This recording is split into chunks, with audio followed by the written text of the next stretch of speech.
Okay so अब मैं ये मान के चल रहा हूँ कि आपने उन सभी रूल्स को एक बार बहुत अच्छे से देख लिया है जो मैंने आपको बताया था कि आपकी हेल्प करेंगे आईयूपीएसी नेम से। यानी आपको अगर कोई आईयूपीएसी नेम दिया है किसी कोऑर्डिनेशन कंपाउंड का तो उसका फॉर्मूला कैसे लिखना है, उन रूल्स को आपने अच्छे से पढ़ लिया है।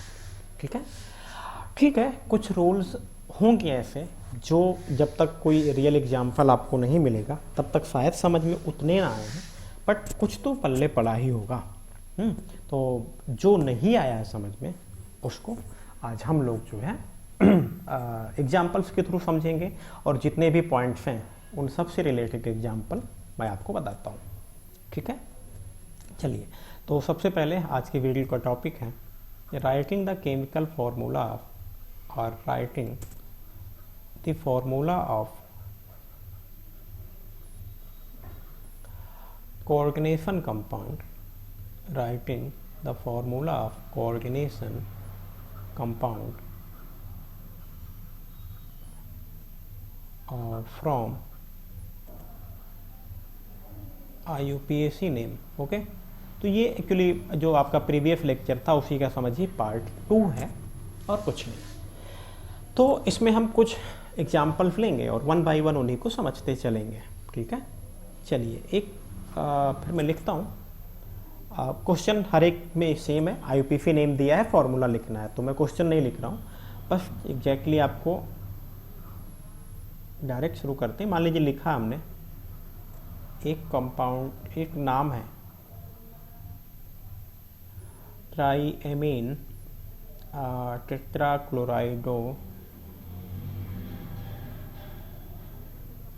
टेट्राक्लोराइडो और कोबाल्ट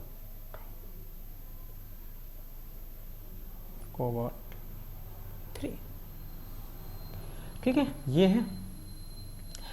देखो, पहली बात तो आप समझ लीजिए यहाँ पे क्या क्या है। यहाँ पे केटायन एनायन जैसी कोई चीज़ है ही नहीं। जो भी है डायरेक्ट क्या है, कोऑर्डिनेशन स्फीयर है क्या इसमें कुछ ऐसा? ये तो भाई देखो कोऑर्डिनेशन स्फीयर के लिए हो गया, लिगेंड के नाम followed by metal with oxidation number, कोई केटायन एनायन लिखा है, इसका मतलब यहाँ पे कोऑर्डिनेशन स्फीयर ही है। तो पहली बात तो कोऑर्डिनेशन स्फीयर को आप हमेशा स्क्वायर ब्रैकेट में लिखते हैं, तो शुरू किया स्क्वायर ब्रैकेट।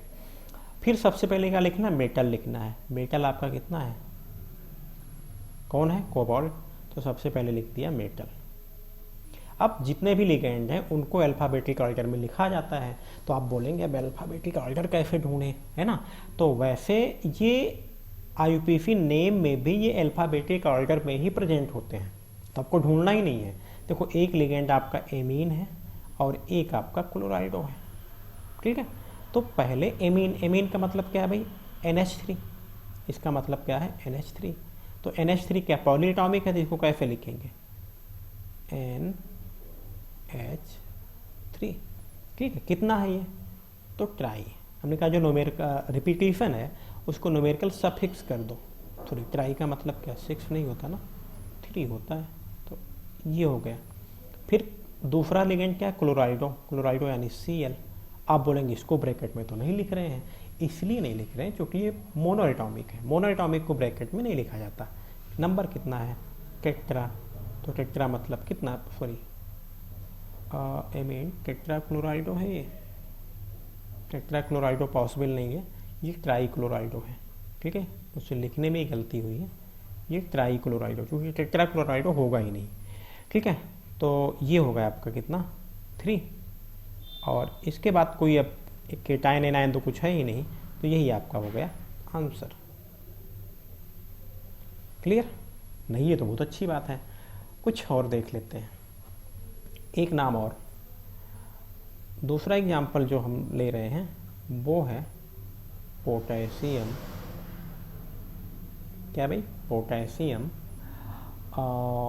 हेक्सासाइनाइडो, पोटेशियम हेक्सासाइनाइडो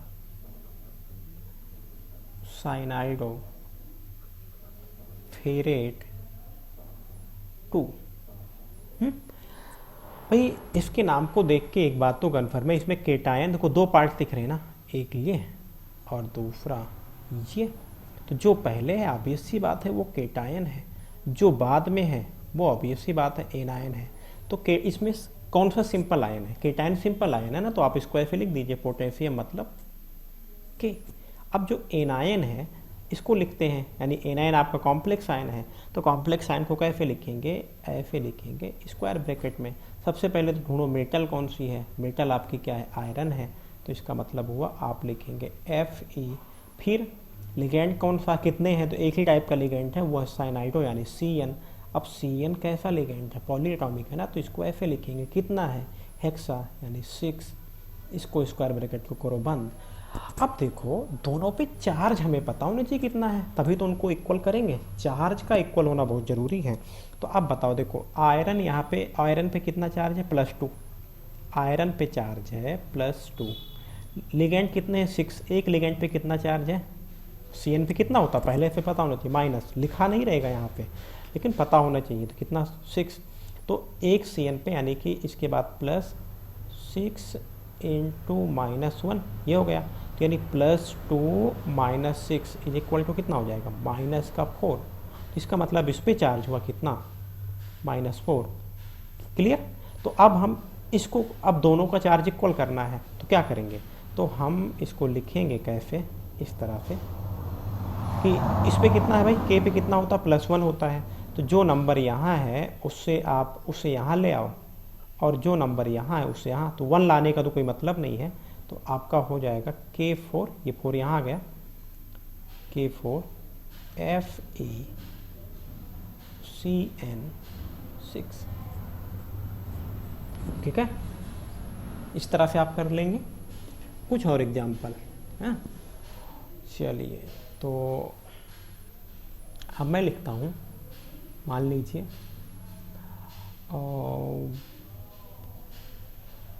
मैंने लिख दिया टेट्रा एक्वा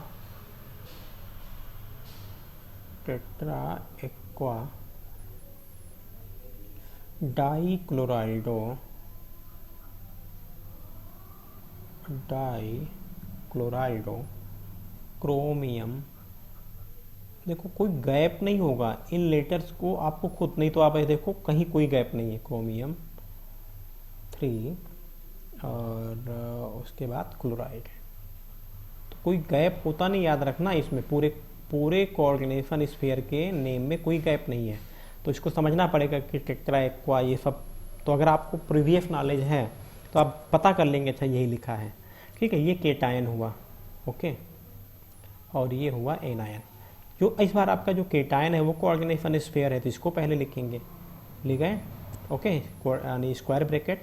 मेटल आपका कौन सा है? क्रोमियम। सबसे पहले मेटल को देखना है, फिर कितने लिगेंड हैं? तो एक्वा और क्लोराइडो 2 लिगेंड हैं। एक्वा मतलब H2O पॉलीएटॉमिक है, ब्रैकेट में लिखेंगे। टेट्रा मतलब 4 हुआ, न्यूमेरिकल सफिक्स लगाया। क्लोराइड यानी Cl है, कितना है? 2 है, तो Cl2 लगाया, और बाहर क्या है? Cl है। नंबर देख लेते हैं कितना कितना रखना है। अब देखो इस पे क्रोमियम यानी सेंट्रल मेटल पे +3, H2 उसके बाद प्लस क्या है इस पे कितना भाई? H2O का नंबर कितना है? 4, और एक H2O पे चार्ज होता है 0, ओके, प्लस 2 क्लोराइड आयन, और चार्ज इस पे कितना है? -1 होता है, इज इक्वल टू कितना मिलेगा? तो आप देखिए +3 +0 -2, तो इज इक्वल टू +1, यही आ जाएगा ना। यानी इस पूरे पे चार्ज है +1। Cl पे कितना चार्ज होता है? -1 होता ही है, तो इसमें क्या 1 यहाँ लिखने की कोई ज़रूरत नहीं है।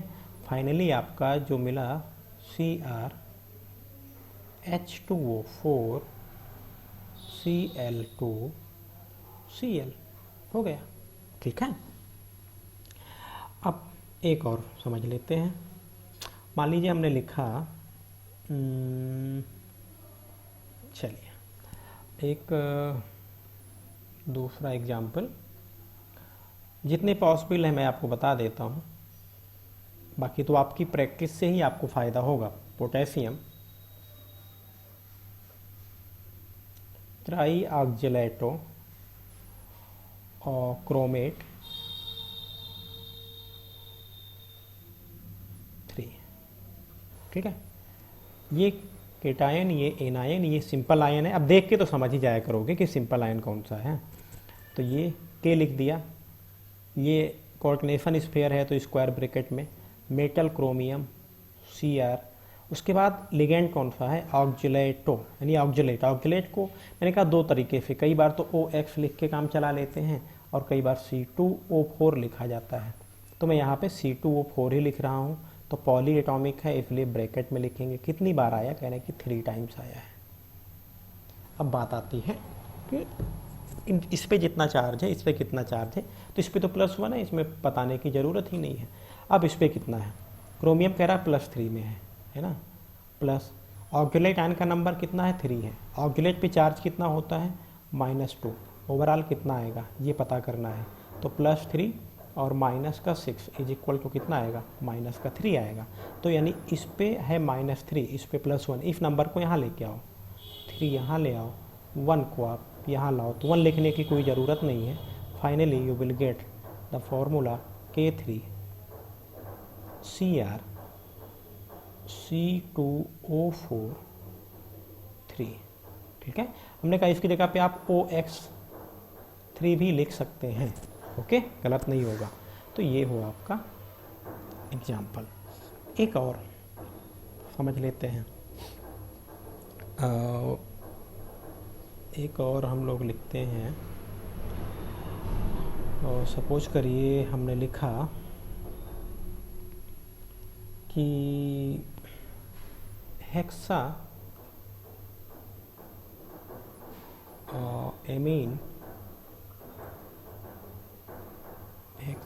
एमीन कोबाल्ट 3 और हेक्सासाइनाइडो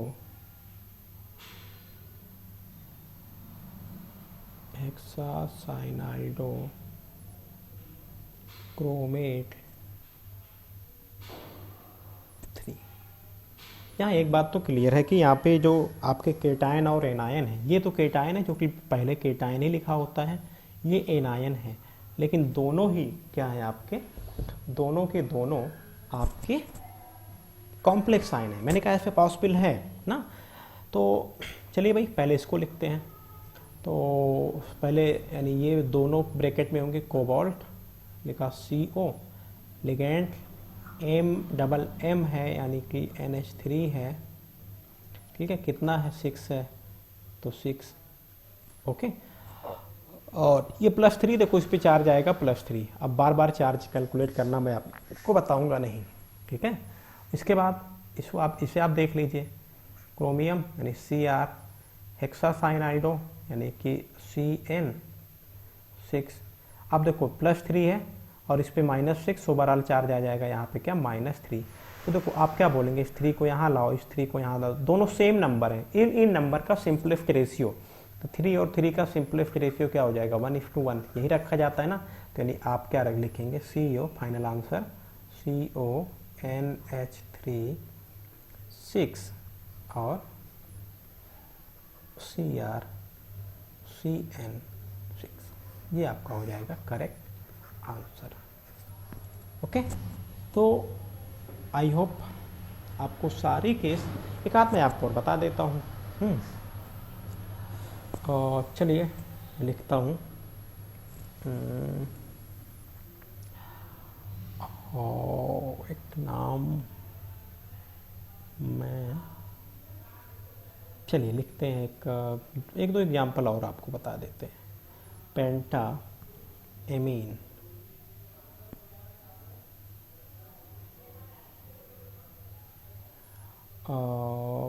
फिर उसके बाद आप लिखें थायोसाइनाइटो एन, कोबाल्ट लिखा है 3 क्लोराइड। अब इसका नाम लिखना है फॉर्मूला। तो एक तो क्लियर है, ये केटायन है जो कि कॉम्प्लेक्स आयन भी है, और ये एनायन है। इसका नाम पहले लिखना है, स्क्वायर ब्रैकेट मेटल। लिगेंड कितने हैं, तो एक तो एमीन है, दूसरा ये साइनाइटो है, इसका नंबर 1 है। एमीन मतलब NH3 कितना है, 5 है। फिर ये थायोसाइनाइटो N यानी NCS है ना, कितना है ये, तो ये 1 ही है। ओके, उसके बाद आप क्या करेंगे, बंद करेंगे और कुछ तो है नहीं, बाहर आपका क्या है क्लोराइड, तो यानी आप लिखेंगे Cl। ठीक है, अब आपको क्या करना है, फिर चार्ज देख लेना इस पे कितना है। NCS पे चार्ज -1 होता, कोबाल्ट पे है 3, तो यानी कि +3, इसकी वजह से तो 0 ही आएगा, तो +5 × 0 कोई मतलब ही नहीं है। +1 × -1 इज इक्वल टू कितना आएगा, तो +3 -1 इज इक्वल टू प्लस का 2, इस पे कितना है +2 है, इस पे -1, तो ये नंबर यहाँ ले आओ, ये नंबर यहाँ ले आओ, तो आपको क्या मिल जाएगा, final the answer will be